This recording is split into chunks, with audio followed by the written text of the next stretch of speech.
Shalom semuanya. Ketika Tuhan Yesus ditanya oleh murid-muridnya akan tanda kedatangannya dan tanda kesudahan dunia ini, maka salah satu dari tanda itu adalah penyakit sampar yang bisa kita sebutkan sebagai pandemi COVID-19. Jadi pandemi COVID-19 adalah bagian dari tanda kedatangan Tuhan Yesus di awan-awan untuk menjemput gerejanya.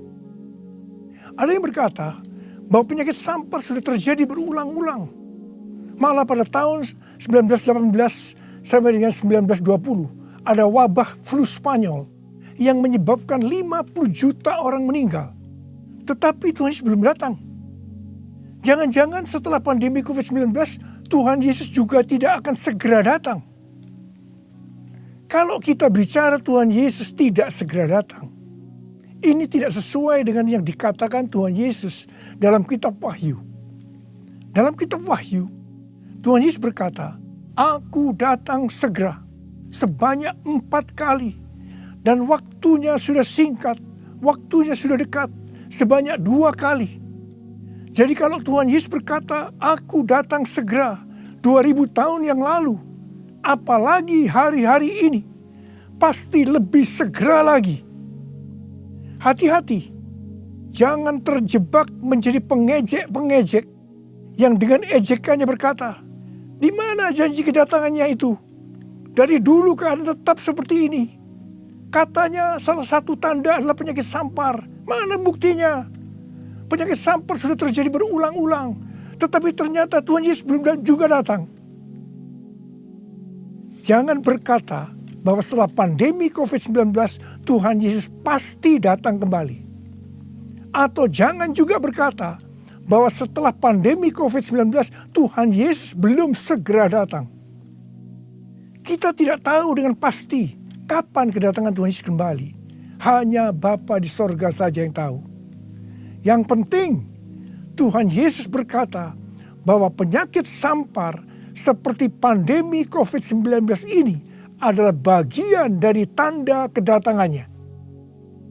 Tuhan Yesus menghendaki agar kita percaya bahwa Dia akan segera datang. Sehingga kita akan sungguh-sungguh mempersiapkan diri kita untuk menyambut kedatangannya. Saya percaya bahwa sikap orang percaya dari zaman ke zaman yang melihat dan mengalami malapetaka, mungkin itu perang, mungkin itu bencana alam, termasuk penyakit sampar, akan berkata bahwa Tuhan Yesus akan datang segera. Sebagai contoh, Bapak Gereja yang bernama Cyprianus, yang adalah uskup gereja Kartago pada zaman Kekaisaran Romawi, yang mengalami pandemi pada tahun 250 sampai 271 Masehi. Pada saat itu di Roma saja sekitar 5.000 orang meninggal per hari. Cyprianus menyebutkan bahwa pandemi tersebut sebagai akhir zaman. Memang ini terbukti keliru. Akan tetapi dari sisi yang lain kita melihat keyakinannya bahwa ini adalah akhir zaman justru membuat terjadinya kebangunan rohani. Gereja terlibat dalam pelayanan sosial diakonia yang dahsyat. Melihat itu banyak orang menjadi percaya dan gereja berkembang pesat.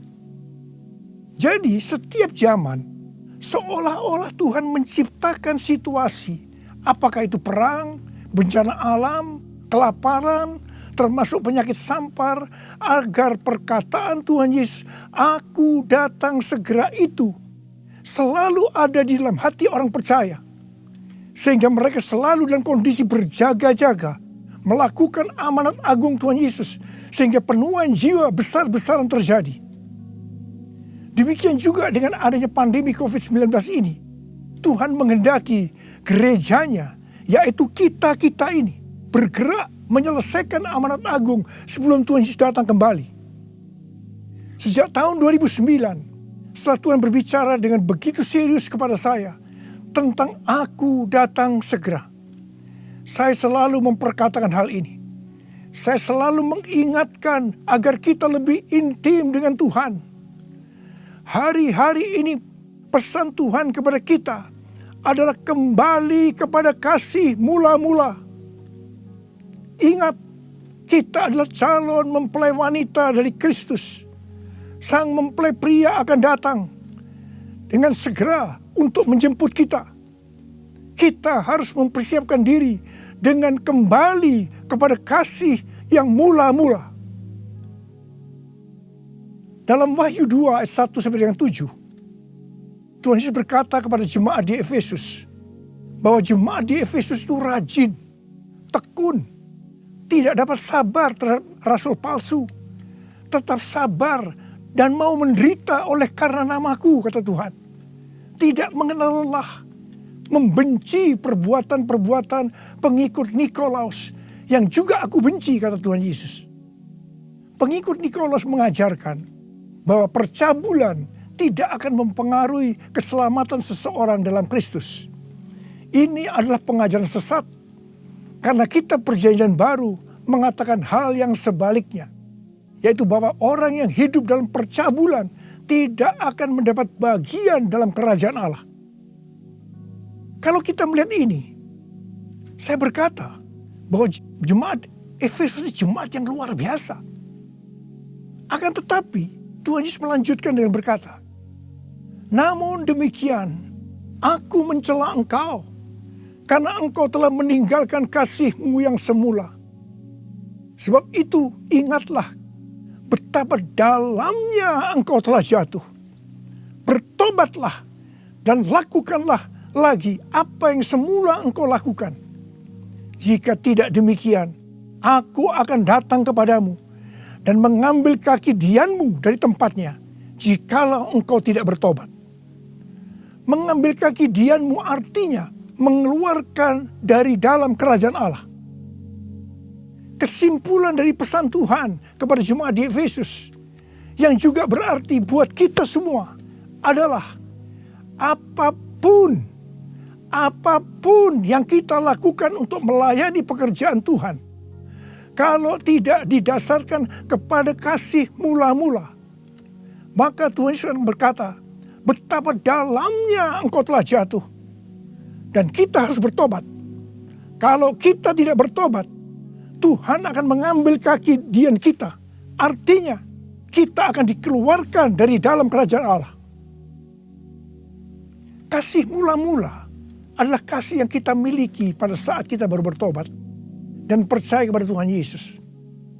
Pada saat itu kita akan mengasihi Tuhan dengan segenap hati, dengan segenap jiwa, dan dengan segenap kekuatan kita. Pengalaman saya pada waktu itu adalah keinginan untuk selalu berdoa. Keinginan untuk memuji dan menyembah Tuhan. Keinginan untuk membaca Alkitab. Keinginan untuk hidup kudus. Keinginan untuk melayani Tuhan.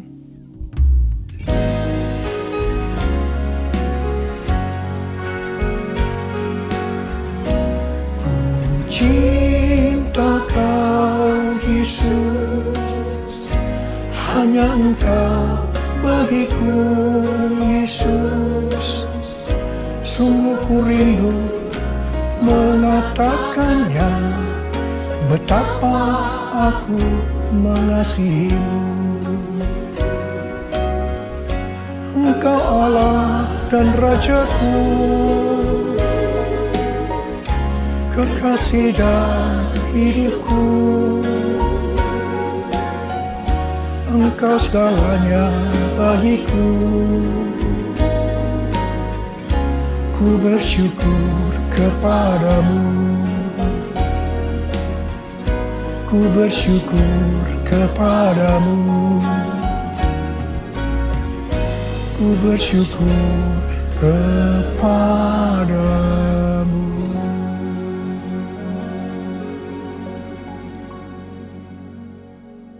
Kalau kita melihat proses keselamatan, maka proses keselamatan terdiri dari 3 tahap. Tahap yang pertama adalah proses justification, yang artinya pembenaran. Tahap yang kedua adalah proses sanctification, yang artinya pengudusan. Tahap yang ketiga adalah proses glorification, yang artinya pemuliaan atau pengangkatan. Pada proses pertama, yaitu proses justification atau pembenaran, kita bertobat dan percaya kepada Tuhan Yesus, kita mengalami kelahiran baru, kita mengalami kasih mula-mula. Setelah itu kita memasuki tahap yang kedua, yaitu proses sanctification atau pengudusan. Dalam proses ini, kita akan dikuduskan terus-menerus oleh Roh Kudus dan firman Allah. Sehingga kita menjadi serupa dengan gambarnya, yaitu menjadi murid Tuhan Yesus. Setelah itu, kita akan masuk dalam proses yang ketiga, yaitu glorification, yang artinya pemuliaan atau pengangkatan. Jadi, yang diangkat itu adalah mereka yang menjadi serupa dengan gambar Yesus, yaitu murid Tuhan Yesus. Pada waktu memasuki proses sanctification atau pengudusan ini, dengan berbagai macam alasan, kualitas kasih kita kepada Tuhan yang tadinya penuh dengan kasih yang mula-mula bisa berubah menjadi seperti yang terjadi pada jemaat di Efesus. Saya pribadi juga mengalami seperti yang terjadi pada jemaat di Efesus. Tetapi melalui pengudusan secara terus-menerus oleh Roh Kudus dan firman Allah, juga disertai dengan proses yang menyakitkan, saya kembali kepada kasih mula-mula sampai dengan hari ini. Haleluya. Saya akan bertanya kepada saudara, bagaimana kualitas kasih saudara kepada Tuhan? Saya mau mengajak saudara untuk melihat kualitas kasih kita kepada Tuhan melalui kitab Kidung Agung. Kitab Kidung Agung merupakan satu-satunya kitab di Alkitab yang khususnya membahas kasih yang unik di antara dua orang mempelai, yaitu antara Salomo dengan gadis Sulam yang dipercaya dia adalah istri pertama dari Salomo. Karena beberapa nats penting dalam perjanjian baru melukiskan kasih Kristus bagi gerejanya dengan memakai hubungan pernikahan, maka kitab Kidung Agung dapat dipandang sebagai melukiskan kasih yang ada di antara Kristus dengan mempelainya, yaitu gerejanya, yaitu kita-kita ini. Sama halnya dengan iman kita yang harus bertumbuh. Demikian juga kualitas kasih kita kepada Tuhan harus bertumbuh. Secara sederhana, kitab Kidung Agung ini menggambarkan 3 tingkat kualitas kasih. Dan ini juga menunjukkan tingkat kualitas kasih kita dengan Tuhan. Tingkat kualitas kasih yang pertama terdapat dalam Kidung Agung 2 ayat 16 yang berkata, "Kekasihku, kepunyaanku, dan aku kepunyaan dia." Dalam hubungan kita dengan Tuhan, kita bisa berkata begini, Tuhan milikku, aku miliknya Tuhan. Tingkat kualitas kasih yang kedua terdapat dalam Kidung Agung 6 ayat 3 yang berkata, "Aku kepunyaan kekasihku, dan kepunyaanku kekasihku."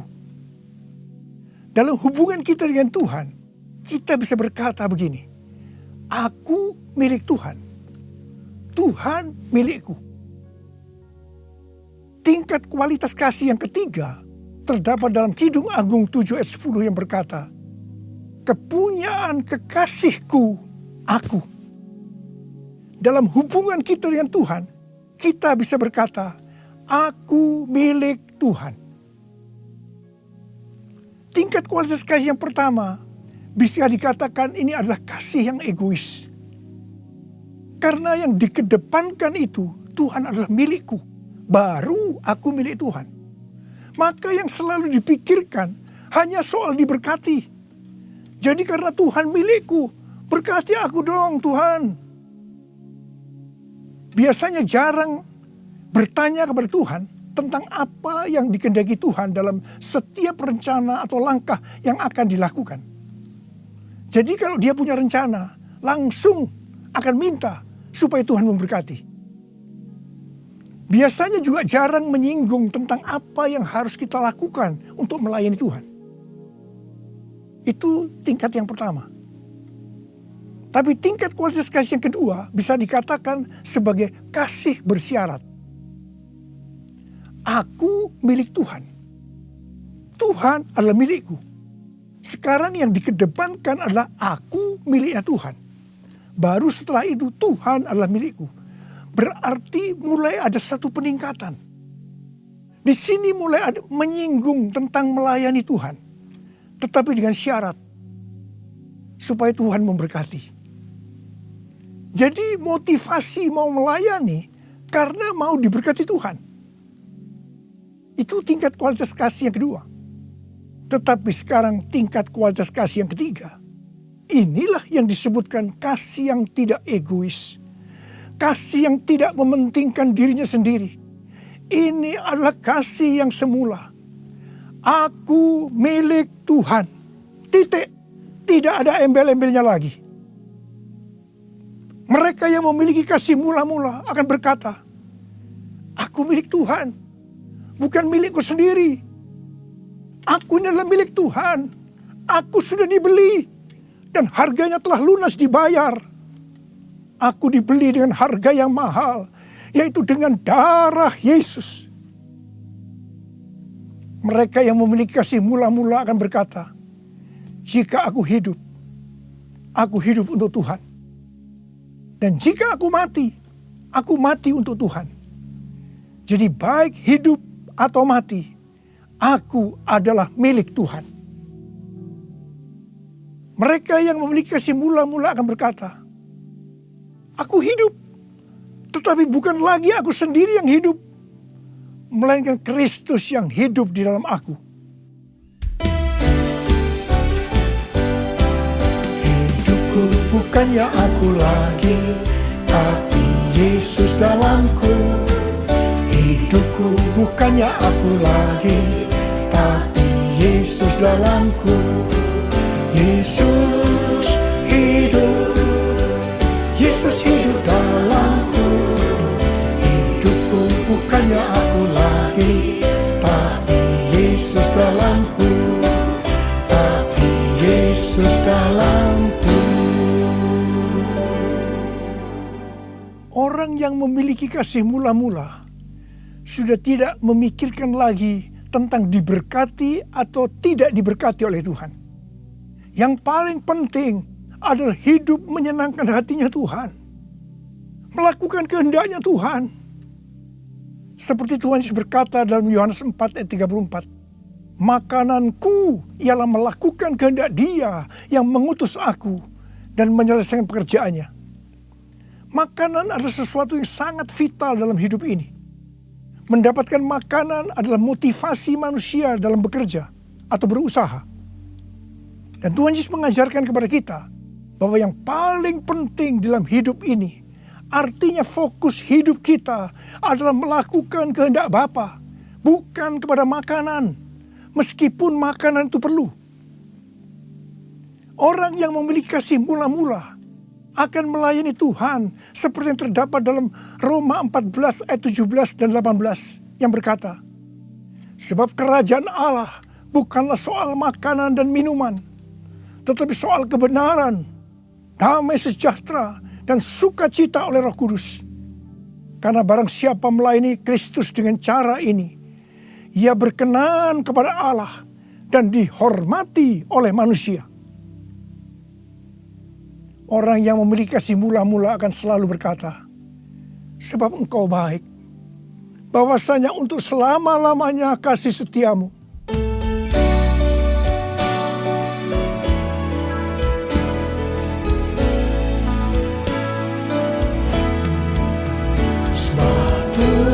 Hamba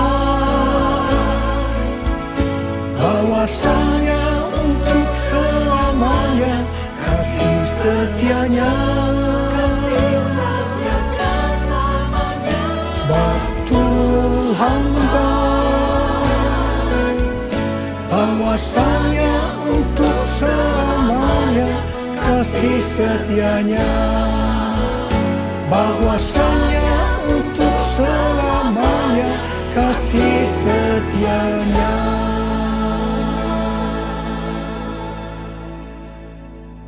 Pujian ini diajarkan oleh Daud dan terus dinyanyikan setelah zaman Daud. Tuhan memberitahu kepada Daud hal yang paling menyenangkan hatinya Tuhan, yaitu kalau dipuji oleh kita, bahwa Tuhan itu baik, bahwasanya untuk selama-lamanya kasih setianya. Karena memang itulah yang Tuhan lakukan untuk kita. Jadi apapun masalah yang kita hadapi, nyanyikan terus pujian tadi. Orang yang memiliki kasih mula-mula akan berkata, aku tidak takut. Sebab Tuhan menyertai aku. Aku tidak bimbang. Sebab Tuhan adalah Allahku. Tuhan akan meneguhkan aku. Bahkan akan menolong aku. Tuhan akan memegang aku dengan tangan kanannya. Yang membawa aku kepada kemenangan.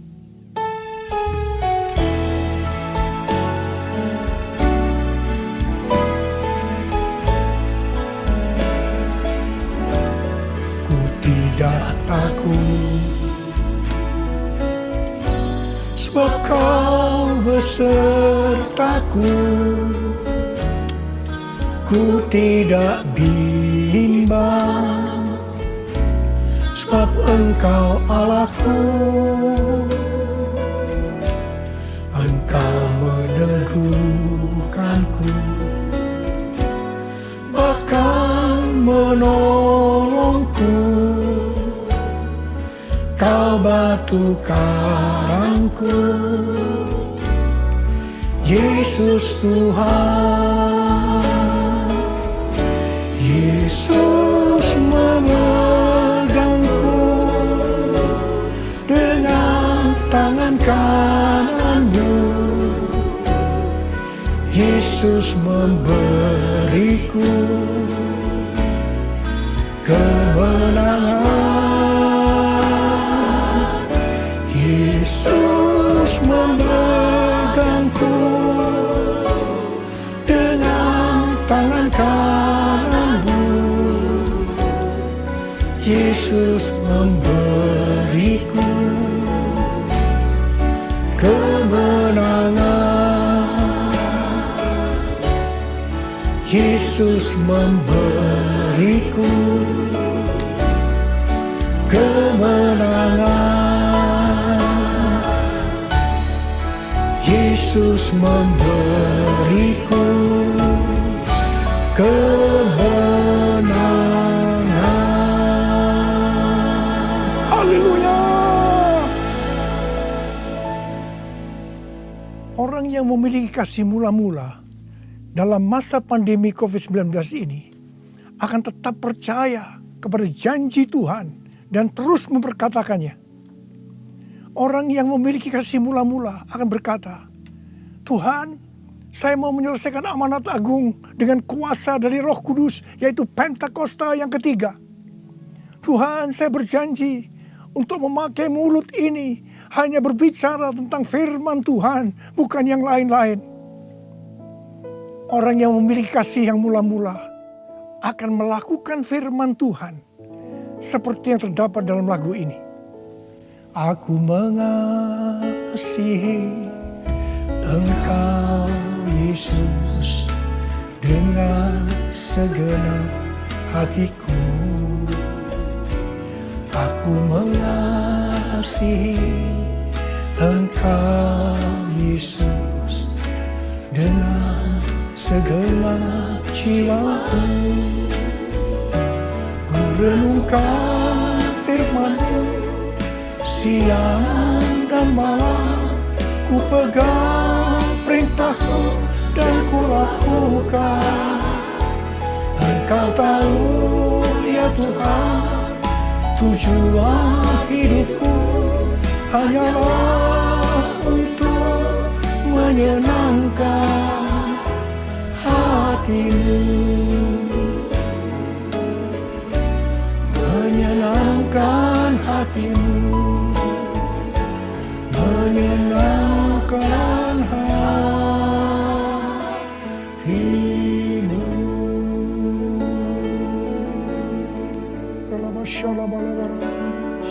Mari angkat tangan saudara, sembah Dia, sembah Tuhan Yesus. Sembah Tuhan Yesus, sembah. Yang sudah berbahasa roh saat ini. Yang belum, terus katakan haleluya, haleluya. Orialala bakana maya ralala barabara. Oh rarabasande. Ikarala maya rala bala bala bala bala bala bala bala bala bala bala bala. Orala bala bala bala. Orialala bala bala bala bala. Orala bala bala bala bala. Orala bala bala bala bala bala. Orele beda bala bala. Hamba berdoa buat anak-anak-Mu ini semua Tuhan. Hamba berdoa mereka kembali kepada kasih yang mula-mula. Kembali kepada kasih yang semula. Kasih yang mula-mula. Ya Tuhan, hamba berdoa buat mereka. Tuhan, terima kasih. Terima kasih ya Tuhan, terima kasih Engkau akan segera datang untuk kali yang kedua. Bapa, hamba berdoa di tengah pandemi COVID-19 ini. Anak-anak-Mu yang mengalami bermacam-macam masalah. Engkau yang tolong mereka ya Tuhan. Tolong ya Tuhan. Mungkin mereka ketakutan, kebingungan. Ketakutan yang berlebihan, paranoid Tuhan. Tolong mereka ya Tuhan. Yang terpapar dengan COVID-19 sakit Tuhan. Dalam nama Yesus, aku sekarang perintahkan COVID-19. Kau keluar. Sembuh dalam nama Yesus. Sembuh dalam nama Yesus. Sembuh dalam nama Yesus. Oh Tuhan, terima kasih. Katakan terima kasih. Terima kasih ya Tuhan. Terima kasih ya Tuhan. Terima kasih. Terima kasih ya Tuhan. Terima kasih. Oh rala bara bara bara bara. Terima kasih. Oh rala bara bara bara. Terima kasih. Dalam nama Yesus. Dalam nama Yesus. Amin. Mari saudara-saudara, kita akan masuk dalam perjamuan kudus. Kita akan mengingat ayat ini. Sebab setiap kali kamu makan roti ini dan minum cawan ini, kamu memberitakan kematian Tuhan sampai Ia datang. Perjamuan kudus adalah perjamuan Tuhan Yesus sendiri. Setiap kali kita masuk dalam perjamuan kudus, Tuhan Yesus selalu berkata, biarlah ini menjadi peringatan akan daku. Karena itu mari arahkan hati kita kepada Tuhan. Kita akan mengingat kebaikan Tuhan. Mari tundukkan kepala. Tuhan, siapakah kami ini sebelum kami mengenal Engkau? Kami semua orang berdosa. Upah dosa adalah maut, mati.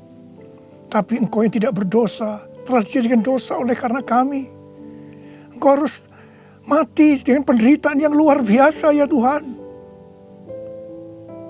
Itu Engkau ya Aba. Betapa baiknya Engkau. Engkau jadikan kami sebagai anak-anak-Mu.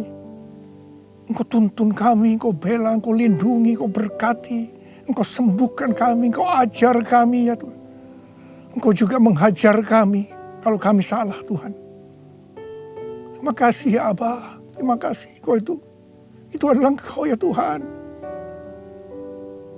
Tuhan Yesus akan memberkati saudara melalui perjamuan kudus ini. Tapi Tuhan mau kita makan dan minum dengan cara yang benar. Karena itu masing-masing sekarang berdoa. Lihat keadaan dirimu masing-masing. Jangan menyimpan dosa. Kalau ada dosa yang Tuhan ingatkan saat ini, langsung minta ampun. Ampuni saya Tuhan. Ampuni saya. Katakan ampuni. Ampuni ya Tuhan. Ampuni. Supaya sudah diberkati oleh Tuhan. Tuhan ampuni anak-anak-Mu. Kau melihat mereka yang sedang meminta ampun di hadapan Tuhan. Ampuni mereka. Kasihani mereka ya Tuhan. Kasihani. Layakkan kami masuk dalam perjamuan kudus. Kami akan masuk dalam perjamuan kudus dengan hati yang penuh sukacita. Hati bersyukur. Dalam nama Yesus kami berdoa. Amin. Sekarang, mari. Angkat roti di tangan kanan saudara tinggi-tinggi. Sebab apa yang telah kuteruskan kepadamu telah aku terima dari Tuhan. Yaitu bahwa Tuhan Yesus pada malam waktu ia diserahkan mengambil roti dan sesudah itu ia mengucap syukur atasnya. Ia memecah-mecahkannya dan berkata, inilah tubuhku yang diserahkan bagi kamu. Perbuatlah ini menjadi peringatan akan aku. Sudah dikasih Tuhan. Bukankah roti yang kita pecah-pecahkan ini adalah persekutuan kita dengan tubuh Kristus? Mari kita makan dalam nama Yesus.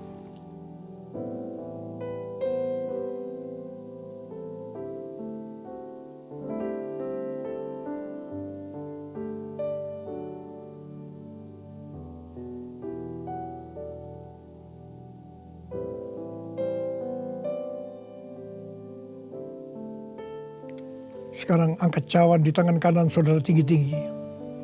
Demikian juga ia mengambil cawan sesudah makan lalu berkata, cawan ini adalah perjanjian baru yang dimeteraikan oleh darahku. Perbuatlah ini setiap kali kamu meminumnya menjadi peringatan akan aku.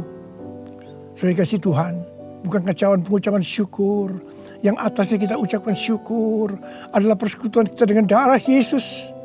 Mari kita minum dalam nama Yesus.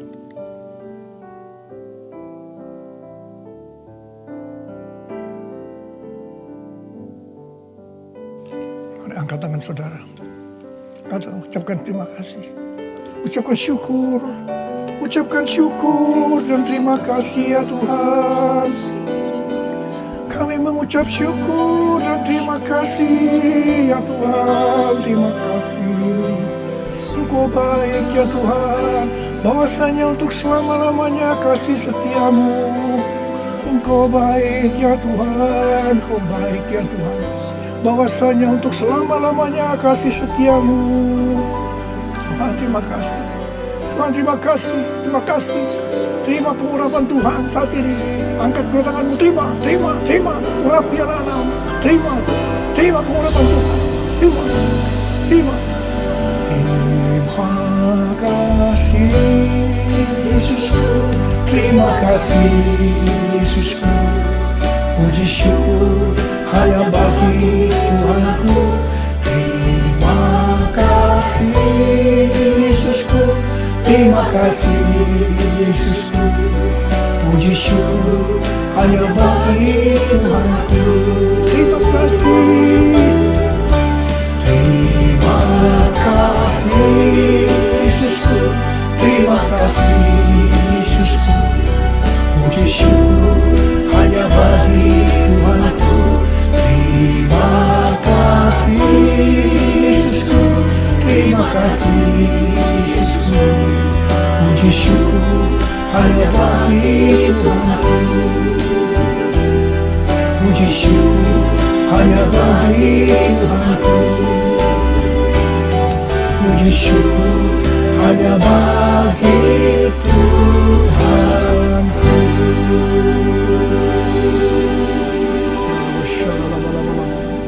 Oh ya Allah, terima kasih. Terima kasih. Terima kasih. Berkati anak-anakmu. Terimalah berkat Tuhan. Kasih karunia berlimpah-limpah daripada Allah Bapa dalam anak yang tunggal Yesus Kristus. Persekutuan yang manis dengan Roh Kudus menyertai saudara sekalian mulai hari ini sampai Tuhan Yesus datang menjemput kita di awan-awan dan bahkan sampai selama-lamanya. Yang percaya bersama-sama katakan amin.